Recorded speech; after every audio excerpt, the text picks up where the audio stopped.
leur investiture par ordonnance présidentielle du chef de l'État Félix Antoine Tshisekedi Tshilombo. Ces derniers ont prêté serment devant la Cour constitutionnelle et c'est vendredi qu'ils prennent officiellement en fonction.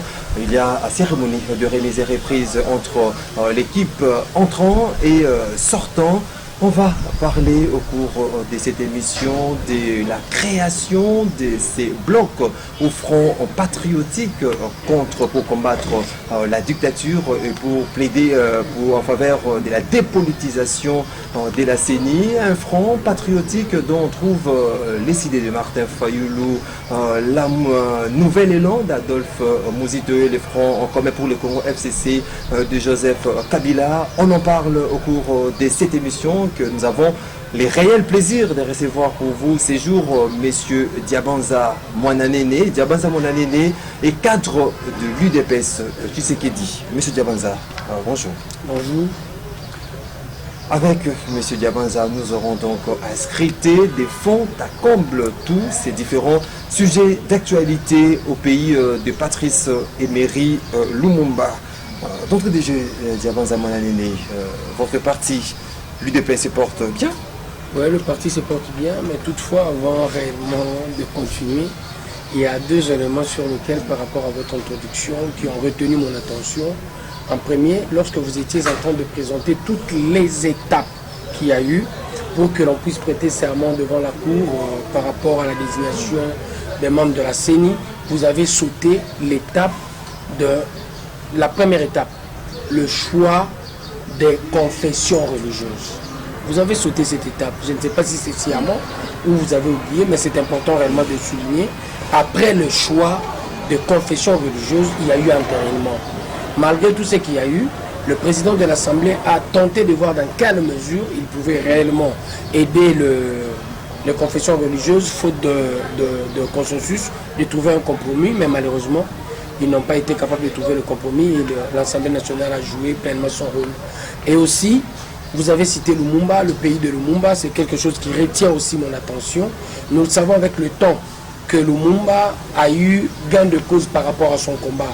C'est l'Afrique et le monde entier qui a fini par comprendre que Lumumba était en train de lutter bel et bien pour l'intérêt du Congolais. Mais malheureusement aussi en son temps, il a été combattu par 2 ou 3, 4, 5 prélats catholiques.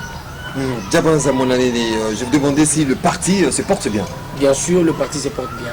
Il faut dire à l'opinion, Diabanza Mwananene est candidat au poste de vice-gouverneur de la ville de Kinshasa. Oui, le poste est réellement fermé, c'est une élection fermée parce qu'il s'est fait que c'est le gouverneur actuel qui doit nécessairement porter ta candidature.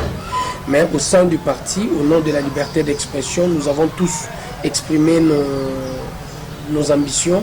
Et je suis de ceux-là qui estiment que je peux réellement avoir un apport dans la vision de celui qui est gouverneur dans le contexte actuel de la ville-province de Kinshasa. Est-ce que votre candidature a été déjà portée au niveau du parti, retenue? Oui, je l'ai déjà. Je n'étais pas au pays, j'étais absent du pays, mais il y a des amis qui ont estimé que je pouvais réellement être candidat et ils ont porté leur dévolu sur ma personne. Ils ont travaillé sur l'assemblage du dossier, ils ont travaillé sur la mobilisation des finances et ils ont déposé au parti. Le jour de mon arrivée, c'est le jour où ils étaient en train d'aller déposer. Et je me suis dit, je suis dans l'obligation de rendre l'ascenseur et de dire aux amis, je porte le combat. Parce que je ne peux pas me permettre, pendant qu'il y a de ceux-là qui ont estimé que je peux jouer pleinement le rôle. Je ne suis pas plus beau que tous, plus intelligent ou plus riche, mais ils ont estimé ma personne pouvait pleinement jouer le rôle et de la même manière je me suis dit je suis dans l'obligation de porter le combat. Il y a un seul poste de vice-gouverneur ici dans la capitale Kinshasa. Au niveau de votre parti qui est l'UDPS Tshisekedi, il y a une seule candidature de Diabanza Mwananene. Non, il y a jusque-là 4 candidatures. Il y a 4 candidatures et de ces 4 candidatures, le parti va réellement voir dans quelle mesure, parce que nous avons déposé dans la commission électorale permanente la commission qui joue le rôle de la CENI au sein de notre parti, et la commission va voir dans quelle mesure de nous tous quel est le candidat le plus favorable pour que le parti puisse porter la candidature. Pourquoi pas choisir un seul candidat ou aux portées dévolues à un seul candidat, parce qu'on remarque que dans plusieurs provinces, notamment au Kassai, il y a plusieurs candidats de l'UDPS, comme si il se pose un problème de l'ordre. La valeur cardinale de notre parti, c'est la liberté d'expression. Vous ne pouvez pas vous permettre réellement de parler de l'ordre aussi longtemps que vous êtes en train de brimer les ambitions. Il faut nécessairement que chacun d'entre nous puisse s'exprimer. Partant de cet élément, le parti, aux critères du poste en question, aux critères de l'objectif, le parti va voir quelle est la personne qui remplit mieux le profil et le parti va porter le candidat à tous les niveaux.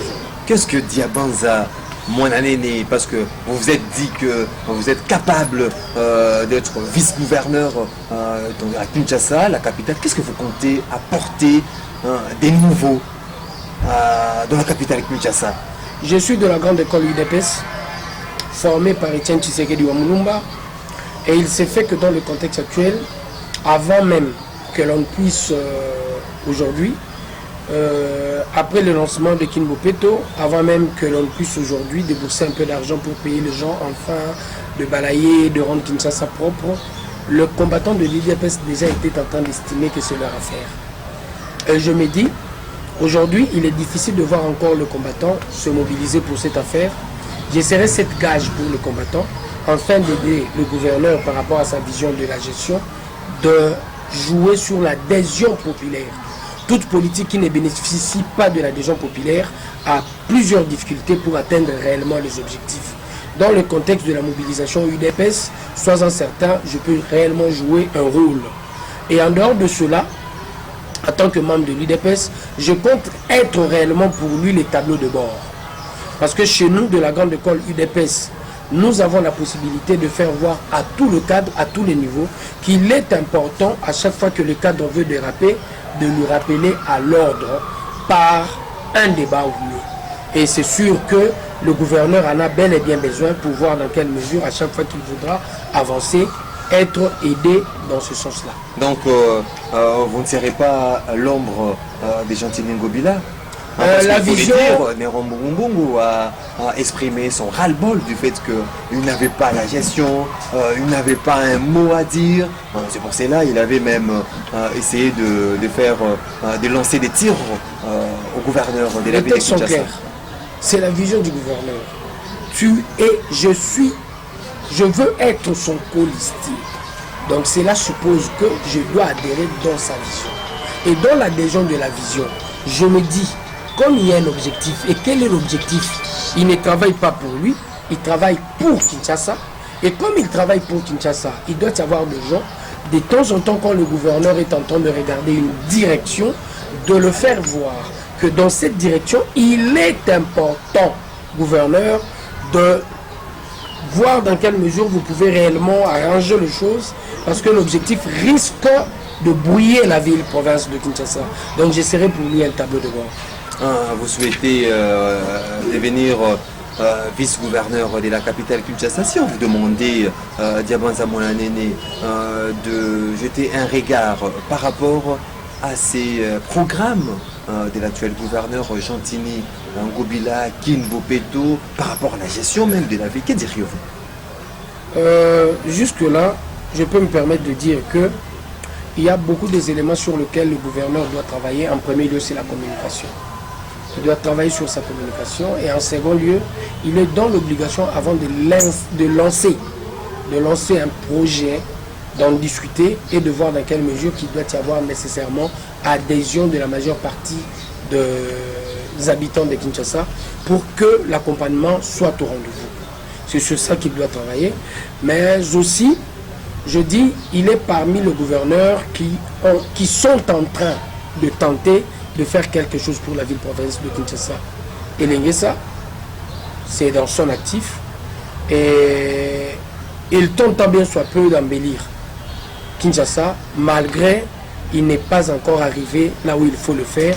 Mais la communication dans la gestion du gouvernement actuel... Il y a eu certaines dénonciations des élus nationaux sur la mégestion, problème de gouvernance de la ville de Kinshasa. Mais la raison pour laquelle il doit communiquer, insécurité, il doit communiquer, il doit éviter il doit éviter de ne pas répondre au rendez-vous de l'Assemblée provinciale. Et s'il n'y en a pas, il doit provoquer des descentes à l'Assemblée provinciale. C'est important de discuter. C'est important de communiquer. C'est important de rassurer. Que pourriez-vous dire à vos électeurs? Parce que ce n'est pas la base qui va vous élire comme... Je ne suis pas encore jusque-là porté comme candidat. Donc je dois m'adresser au parti. J'ai dit au parti, s'il y a possibilité, faites confiance à Diabanza Mwananene. J'aurai la possibilité de ne pas vous décevoir. Le parti UDPS est informé Diabanza Mwananene comme futur candidat au poste de vice-gouverneur de la capitale Kinshasa. Parlons-en à présent de l'actualité dans notre pays, la République démocratique du Congo. Je vais essayer d'annoncer au début de cette émission la nouvelle équipe CENI, chapeautée par Denis Kadima, va prendre officiellement fonction aujourd'hui. Est-ce que c'est avec un sentiment de joie, un sentiment de regret ou un sentiment mis que vous éprouvez à ce net moment? Avant d'y arriver, je suis dans l'obligation réellement de m'adresser à Matete parce que nous avons une activité demain. Et tout Matete doit comprendre quelque part que nous avons besoin de chacun d'entre nous. Parce que c'est important, nous devons lutter pour nos intérêts de proximité. Il s'est fait qu'à Matete, il y a un terrain que l'on a vendu, terrain Chobo. C'est pratiquement le seul terrain que nous avons, le seul, je l'ai dit très bien, le seul terrain accessible. Un terrain qui ne peut en aucun moment, un terrain de football qui ne peut en aucun moment abriter les championnats, mais qui nous aide réellement pour les entraînements de nos équipes. En dehors de ce terrain, de temps en temps, nous sommes dans l'école Maïndombe. C'est une école publique. Du jour au lendemain, l'école peut être clôturée et nous serons en difficulté. À part cela, il y a un terrain construit, un terrain très bien construit, moderne, que l'on appelle le terrain Kembo ex-foyer. Le terrain a été acheté par Papa Mingiedi, paix à son âme, il vient de mourir, c'est aujourd'hui qu'on est en train de l'enterrer. Et je profite de l'occasion pour présenter réellement mes condoléances à sa famille. J'ai étudié avec l'un de ses fils. Et je dis aussi, merci beaucoup pour le cadeau que vous avez donné à Matete. Mais aujourd'hui, ça fait 5 ans après la construction faite par l'ancien Premier ministre Matata Mpogno. Jusqu'aujourd'hui, l'accessibilité pose problème. C'est un terrain privé. C'est un terrain de... Je ne sais pas comment est-ce qu'il faut privé ou l'État. Je ne sais pas comment est-ce qu'il faut le qualifier. Mais l'espace appartenait aux Matétois. Le sol et le sous-sol appartiennent à l'État. L'État qui nous a vendu le terrain par l'entremise de Papa Mingiedi qui a donné son argent. Et il a dit que c'était un cadeau pour le Matétois. Et ce terrain construit aujourd'hui, nous sommes en difficulté pour y accéder. On nous demande pour la location 300, je l'ai loué je crois pratiquement 4 fois, $250 une fois sans vestiaire, $200 la seconde fois, 180 et 150 $. Et les toutes dernières fois, c'est la police qui m'a aidé parce que c'est la police qui est venue payer au nom, à leur nom. Et ce terrain-là ne permet à aucune équipe de Matete de s'entraîner. Nous disons 5 ans après, à quoi nous sert le terrain si le terrain ne sert pas aux Matétois. Donc l'heure a sonné, demain nous tous nous serons dans la rue. C'est le terrain accessible que les joueurs peuvent s'entraîner. Non, le seul terrain le mieux construit, nanti dans la construction. C'est ce terrain-là avec vestiaire et gradin. Avec des standards internationaux. Ouais, les standards vraiment internationaux, c'est un bon terrain. Et j'ai dit à tous les Matétois, demain, nous commençons à 9 h vers le terrain Chobo. Avec notre petite pétition, nous allons descendre de l'autre côté. Vous avez signé une pétition plus de 7000 signatures déjà. Qui vise nous déposons la pétition chez le bourgmestre. Nous voulons assez qu'il soit réellement le porte-étendard du combat dans l'avenir pour que le terrain soit remis aux Matétois, pour accessibilité aux Matétois. Et nous voulons assez aussi qu'il puisse s'impliquer pour que le terrain Chobo, qui est spolié, vendu, on veut construire une morgue, un hôpital et un lieu de recueillement.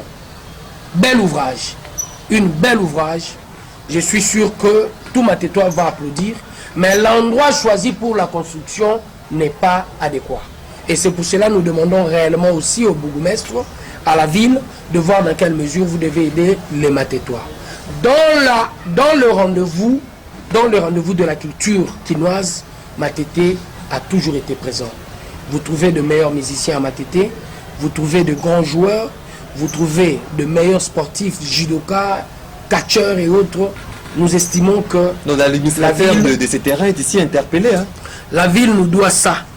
La ville nous doit ça. Je crois que je ne m'adresse pas à l'administrateur. C'est l'État qui doit s'impliquer. L'État doit s'impliquer pour la spoliation du terrain Tchobo et l'État doit s'impliquer aussi pour le terrain Kemo. Et je crois que c'est un combat que nous allons mener sur la ville-province de Kinshasa parce que nous nous disons quelque part, la jeunesse a droit à l'encadrement, la jeunesse a droit à un avenir. Cérémonie de remise et reprise à la CENI, un motif de joie, de satisfaction. Je crois que je suis satisfait parce que je me dis, à la différence avec la fois passée, la procédure a été respectée. Les règles auxquelles tous nous souscrivons ont été respectées. Et compte tenu de cela, je me dis directement que ça doit être pour chaque Congolais un motif de satisfaction. Malgré que certaines personnes estiment que la procédure même n'a pas été respectée, procédure d'enterrement qui demandait même que le chef de l'État ne puisse pas investir ces nouveaux animateurs de la scène. C'est ça le malheur de notre pays. Quand moi, Diabanza, je ne me retrouve pas, quand Lissanga Bonganga ne se retrouve pas, tu dois faire le média pour crier parce que pour toi, tu dois être mangeoire. Tu ne dois pas jouer un rôle pour la République, mais tu dois être mangeoire. Si le président de la République doit tenir compte de chaque individu congolais qui crie du haut de toi pour dire que moi je ne suis pas satisfait, comment est-ce qu'on va gérer le pays?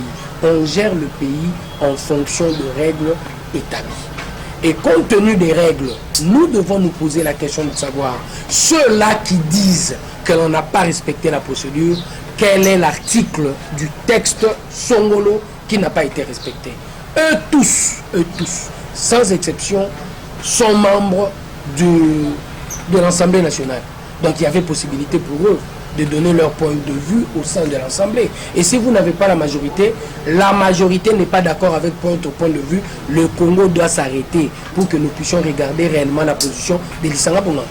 J'estime que non. Dans une interview à Jeune Afrique, le cardinal Fridolin Ambongo exprime un regret du fait que le chef de l'État n'a pas pris en compte la revendication de la SENCO, les LCC. Sur 8 confessions religieuses, 2 ne sont pas d'accord. Nous devons respecter les règles établies. L'article 17 de la charte des confessions religieuses est clair quant à ça. Elle nous dit, l'article nous dit, il nous dit que faute de consensus, nous allons aux élections. Et la majorité s'est déclarée en faveur de Denis Kadima. Comment nous pouvons nous permettre réellement de suivre la position des 2 sur le 8 confessions religieuses? C'est comme si les 6 autres ne représentaient rien. C'est le texte qui est important pour nous et non les avis de confession compte tenu de leurs caprices. Le fait pour le cardinal Fridolin Ambongo qui exprime des regrets, il regrette même aussi, il déclare que il se sent en insécurité en vivant à Kinshasa, la capitale, suite à leur Mon frère, je suis catholique. dernière déclaration. Je suis catholique et le cardinal Fridolin Ambongo ne cesse de nous surprendre désagréablement. Il est important pour lui de comprendre qu'il est le père de l'Église. Il doit cesser de manifester la haine à l'endroit du chef de l'État. Parce que je me dis, à l'époque du régime précédent... C'est la haine ou bien il est oui, libre, c'est la haine. il est libre de ses opinions? Mon frère, à l'époque du régime précédent, on a tiré à coups de balles réelles et à coups de gaz lacrymogène au sein des églises. Nous avons des images qui circulent. Mais à aucun moment nous avions vu le cardinal Fridolin Ambongo, à l'époque il était déjà évêque, dire qu'il est en insécurité pendant qu'on était en train de primer le prêtre. Et c'est à l'époque même que la SENCO a dit que le régime précédent était de médiocre. De ce médiocre, une réflexion logique. Tout intellectuel peut comprendre sans peur d'être contredit ce que je vais réellement dire. Médiocre est l'AMP ou le FCC, ceux qui s'ensemble se ressemblent. Donc aujourd'hui, les pères de l'église Senko et SCC sont devenus des médiocres. J'estime que c'est une position qui nous dérange. Surtout moi, qui est chrétien de l'église catholique. Au moment... Hier, nous avions dit tous que ce sont de médiocres. Et aujourd'hui, les pères des églises s'ensemble, se réunissent avec le médiocre. Ça nous fait très mal. Très, très mal. Ah, parce Les autres, je pouvais comprendre. Avant même cette déclaration de la Senko, même du cardinal Fridolin Ambongo, il y a eu lors du 58e session ordinaire de l'église du Christ au Congo, ECC, et ils ont signé, décidé de la rupture avec les autres confessions religieuses, notamment par rapport très bonne chose pour l'ECC. L'ECC est en train d'aider la République. Je l'ai dit ici sur votre plateau, l'heure a sonné où l'organisation des élections doit revenir entre les mains du ministère de l'Intérieur. Nous devons le faire comme ça se fait partout. La CENI, les commissions électorales ont été instituées en Afrique pour une période de transition après 1990. Et partant des transitions, nous sommes restés dans la même logique. L'heure a sonné où nous devons quitter cette logique et c'est le ministère de l'Intérieur qui doit organiser les élections. Nous devons mettre les pères des églises en dehors de tout ça. Les églises, pour nous, c'est une richesse de la même manière que le diamant. Quand nous sommes en train d'entamer la crédibilité de l'église, c'est en difficulté que l'on est en train de mettre le chrétien que nous sommes. Quand je suis en difficulté sur le plan spirituel, ou je dirais mieux psychologique, je me dirige vers le Père des Églises et le Père des Églises ont des solutions à nos problèmes. Mais dans le contexte actuel de la chose, si les Églises persistent dans la logique de croire qu'ils doivent nécessairement être au four et au moulin pour l'organisation des élections, ils sont en train d'entamer leur crédibilité. Ici on dit, l'autre dit, il nous a chassés. Qui est en train de mentir? Ce n'est pas bon pour les pères des églises. Nous devons le mettre hors circuit et nous devons le préserver. Au moment où il y a de tirs croisés entre les confessions religieuses et puis il y a certaines langues qui parlent même du forcing du chef de l'État en investissant en ces animateurs de la CENI, ne voyez-vous pas que les élections de 2023 qui se pointent à l'horizon et un pays compromettant par rapport aux doutes que certains ont de cette équipe qui devra normalement nous amener à ces élections? Le forcing est à quel niveau? Il y a eu choix du côté de confessions religieuses. Le forcing est à quel niveau? Il y a eu entérinement dans l'Assemblée nationale. À la différence avec le port Ronsard Malonda, ça ne s'est fait pas seulement au bureau. Il y a eu plénière et ça a été inscrit à l'ordre du jour. À la différence avec ce qui s'est fait à l'époque Malonda, sur les 15 PV attendus, il y en a eu 13. Mais à l'époque de Malonda, il n'y avait qu'un seul PV sans soubassement. Forcing à quel niveau, mon frère? Si l'église catholique n'est pas d'accord parce qu'il est allé voir Glencore, et Glencore a une vision à caractère minéral pour notre pays, parce qu'il s'est dit au nom de minerais, il doit financer parce qu'il a besoin de carrés miniers, nous devons arrêter la République parce que l'abbé Nchole est allé voir Glencore. J'estime que non. J'estime que non, mon frère. J'estime que non. Nous ne pouvons pas arrêter la République pour la simple bonne raison qu'il y a quelqu'un qui ne se retrouve pas dans le jeu. On parle de la politisation. Depuis quand l'organisation des élections sera apolitique? Dans le fond, on parle de la transparence. On ne parle pas de politisation. Ça, c'est quelle français qu'on est en train d'utiliser? Est-ce que le fait déjà, il y a de doutes, crise de confiance vis-à-vis le doute par rapport à quoi? de ces animateurs? Tous les animateurs, tous les parties prenantes sont membres de l'Assemblée nationale. Ils devaient commencer par quitter l'Assemblée nationale. Ils sont dans l'Assemblée nationale. Et au sein de l'Assemblée nationale, leur point de vue, ils leur donnent. S'ils ne sont pas capables réellement de convaincre, vous devez demander réellement à la République tout entière de s'arrêter parce qu'un certain député est incapable de convaincre la République, de convaincre l'Assemblée nationale. J'estime que non, mon frère. On doit vivre selon la logique du mode d'emploi de la République. Et le mode d'emploi de la République est prédéfini dans la Constitution et aussi défini dans les textes de la République. Nous devons voir, nous tous, dans la mesure du possible, qu'est-ce qu'on doit faire en respectant les textes de la République. On ne peut que parler de forcing. Mais les vins est déjà tiré, hein, les vins est déjà tiré lorsque vous non, lorsque je suis en train de parler, et puis il y a cette crise. C'est pour l'avenir. C'est pour l'avenir. Le Congo doit changer, on doit faire nécessairement le bon psychologique. Le pays doit changer. Des services de pères spirituels. On a besoin des services de pères spirituels dans les églises. Nous n'en avons pas besoin dans le secteur de l'organisation des élections. Il est mieux pour eux de rester en dehors. S'ils sont en dehors, soyez certains, les élections seront organisées aussi. On n'a pas seulement besoin d'eux. Parce que les pères des églises, ce qu'ils sont en train de faire aujourd'hui, un père de l'église qui vous dit il est dans l'insécurité pour les combattants de l'IDPS. Est-ce que les combattants de l'IDPS ont des armes? Est-ce que les combattants de l'IDPS ont, comment je dirais, de gaz lacrymogène pour tirer dans une église? Depuis quand? À l'époque de Kabila, il n'a pas dit ça. Et aujourd'hui, il est en train de le dire. Vous ne remarquez pas que le père de l'église est en train de déraisonner? Il est mieux de le laisser en dehors. C'est mieux. En dehors du circuit. En dehors du circuit, parce que les combattants de l'IDPS n'ont pas des armes. En quoi ils peuvent réellement insécuriser quelqu'un d'aussi grand comme le cardinal? Comment donner confiance maintenant à cette population, à ces différentes personnes qui n'ont pas confiance? Mauvaise foi encore de votre part, mon frère. Vous parlez de la population pendant qu'il faut citer de le nom. Kabila, c'est la population. Faïlou, c'est la population. Lisanga Bonganga, c'est la population. Mouzito, c'est la population. J'estime que nous, c'est des points de vue des individus avec leur parti.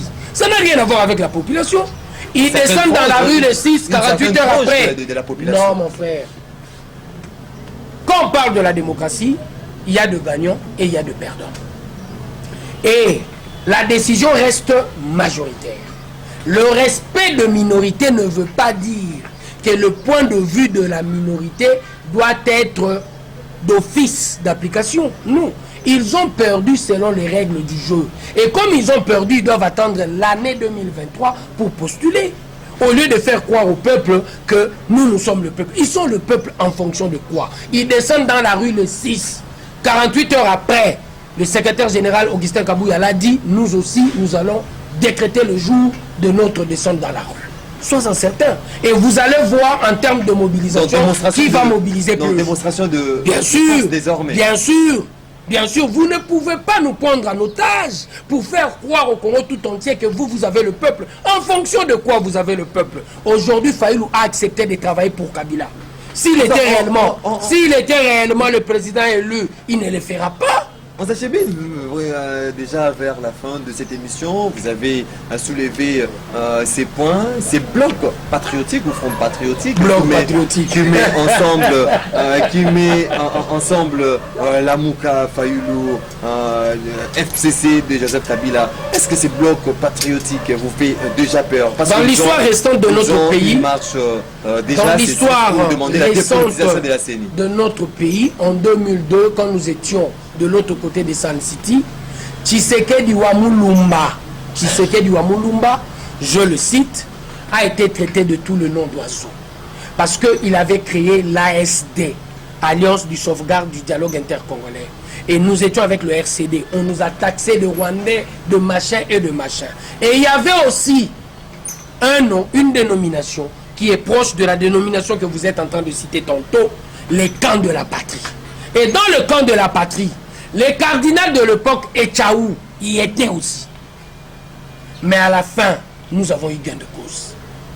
Quand ils sont descendus ici, le MLC de Jean-Pierre Bemba, ils sont descendus ici à Kinshasa, ils sont allés de l'autre côté de Matadi, ils n'ont fait aucun travail. Et à la fin, ils ont compris qu'ils devaient rejoindre là où Tshisekedi, le camp de la patrie, le soi-disant camp de la patrie. ils devaient rejoindre là où Tshisekedi était resté en Hassan City avec le RCD. Et ils sont venus en format réduit. On a eu l'accord global et inclusif. C'est grâce à notre combat. Donc, Une fois de plus, la dénomination de front patriotique, bloc je vous patriotique, dis, c'est ça qui vous je vous préfère. dis mon frère, l'histoire du Congo est têtue et l'histoire se répète. Le nom qu'ils sont en train d'utiliser, ils vont nous rejoindre eux tous. Qui aurait cru? Ils vont vous rejoindre à l'Union sacrée.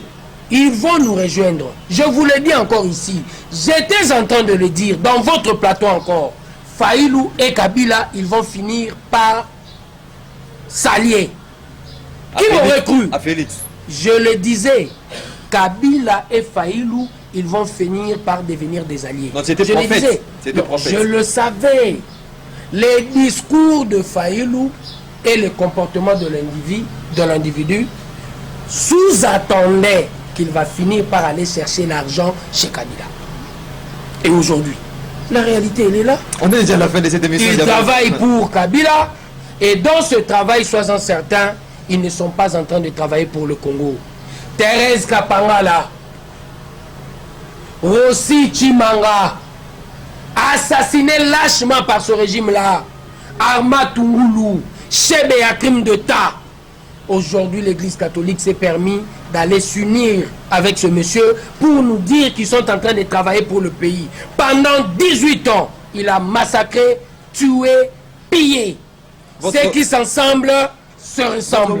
Et nous comprenons quelque part qu'ils sont en train de s'unir contre l'intérêt du Congolais parce qu'ils se disent tous, nous avons droit au chapitre. Quand vous prenez quelqu'un comme Lissanga, que retenir de tout ça, c'est-à-dire à la population, ce sera aussi votre mot de la fin. quand vous prenez quelqu'un comme Lissanga, vous comprenez directement qu'il ne bouge que pour son intérêt. Il était ministre du sport ici. De l'autre côté réellement du Maroc, qu'est-ce qu'on a vu comme théâtre? Une scène désolante. C'était en Afrique du Sud. Ah, non, ce n'était pas en Afrique du Sud. Maroc ou Égypte ou Tunisie, je crois. Coupe d'Afrique. Nous avons vu comment est-ce que ces femmes étaient en train de se battre avant un match. Et c'est cet homme-là qui doit être un exemple pour travailler pour le pays. Ils sont dans un jeu d'un intérêt égoïste. Et j'ai dit aux Congolais, l'heure a sonné, les masques viennent de tomber et vous connaissez qui est qui. Ceux-là qui sont restés dans la logique de l'intérêt du peuple, vous le connaissez. Ceux-là qui sont partis dans la logique de l'intérêt égoïste, vous le connaissez aujourd'hui. L'essentiel de leur travail, c'est pour leurs intérêts et non pour le Congo. Ils ont peur des élections, ils ne veulent pas les élections en 2023. Mesdames et messieurs, l'émission est terminée. On a eu le réel plaisir de recevoir pour vous Diabanza Mwananene, qui est cadre de l'UDP Tshisekedi. Donc, vous dis merci pour le temps C'est moi qui vous remercie. Vous étiez nombreux à suivre cette émission. Je vous dis merci de votre attention soutenue. Une émission réalisée par Romain Makunda. Olivier Longwango était derrière les caméras pour vous proposer ces belles images. Je retrouve la semaine prochaine pour un autre numéro pour Parler Congo. Ça sera avec le même plaisir. D'ici là, portez-vous bien et restez branchés sur Canal Congo Télévision.